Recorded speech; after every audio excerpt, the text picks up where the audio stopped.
malted chocolate Crème Tart with sweet and salty pretzels. I just like using a store-bought crust, and we just pop it into... So literally anybody could do this. Anyone can do this, yeah. Right. Just make sure it's defrosted because you want it a little bit malleable. Pop it into a tart pan and just kind of press it up against the sides. And if there's any holes, just kind of push them back together. Not too difficult. And what you want to do, if there's any hangover, just press it into the tart pan. Hey, if you ever need a buddy on your Craving Jetlag, I do need a buddy. Let me know, baby. You would be so much fun to travel with. I do have several years of experience traveling the world on a budget, by the way. Let's do it. I know you do, actually. Decades. I remember those. Basically, we filled the tart tin with just store-bought pastry dough. Store-bought pastry dough, yep. You can use, actually, puff pastry works as well, but I just like using pie dough because it's just easier. Gotcha. You just bake it. People blind bake their pie crust, but I don't really blind bake it because I feel like it's just too much work. Who has baking beans? And I don't like baking, so I'm just like... I do have a lot of beans on hand because I'm an Italian. That's true. So if you have beans, do it. But if you don't want to deal with that, just pop it in the oven, bake it up, get it nice and golden brown. And if it starts to fall in or it kind of bubbles up, just poke it a little bit with a toothpick or something. Push it back to the sides. Yeah, like literally, if it's warm, it will be malleable. Just push it back to the sides. No one's going to know. You're going to cover it anyway. Okay, so the pie is the tart, right? I'm telling you. That's a really good tip. Thank you. I call my style of cooking. It doesn't matter. You just paste it back together. You put it back together. We're just going to combine a few things. We have some half and half.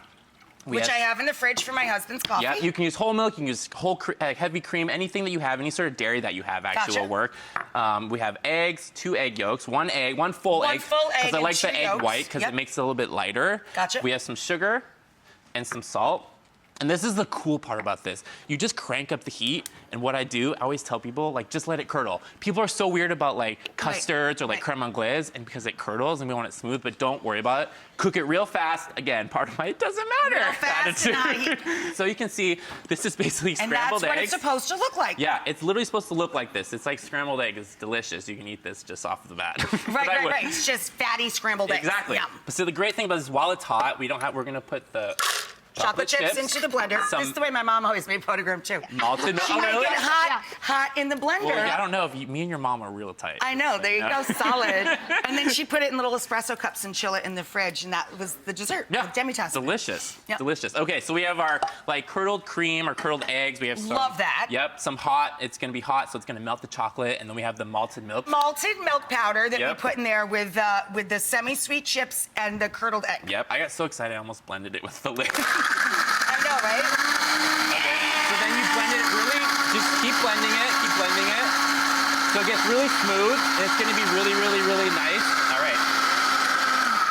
All right. That sounds so comforting to me. I know, right? So it's nice and smooth, as you guys can see. All you do is just kind of jiggle it in there. Look how gorgeous that is. Yeah, so we don't have... And it's nothing. It's and you don't even strain it. I love exactly. that. It's so great. You don't need to strain it. Nothing. You don't need to strain it. I'm telling you. So then you just kind of smooth it out. You can kind of give it a little flop on the table, getting bubbles out. Right. And then the next thing is we have our sweet and salty pretzels, okay? So then this is what is kind of like, we're gonna caramelize some sugar. So we're gonna add some sugar in there, add a little bit of water in there. Splash of water. Yep, just a little splash of water. What we wanna do is get it nice and brown, because sugar goes from nice and caramely to black, and it's totally wasted. In 2 seconds. In 2 seconds, yeah. So the second it turns brown, turn down the heat, make sure you watch it, it bubbles a little bit, then we're gonna add these pretzels. We don't have the time to do that right now, but what happens... Look, Ronnie. Look at that! What happens is that, exactly. And it doesn't need to be pretty because we're gonna chop it up. Just throw this on top. Just throw it on top, exactly. Oh my God. I know! It's so easy, and people are gonna think... this is legal.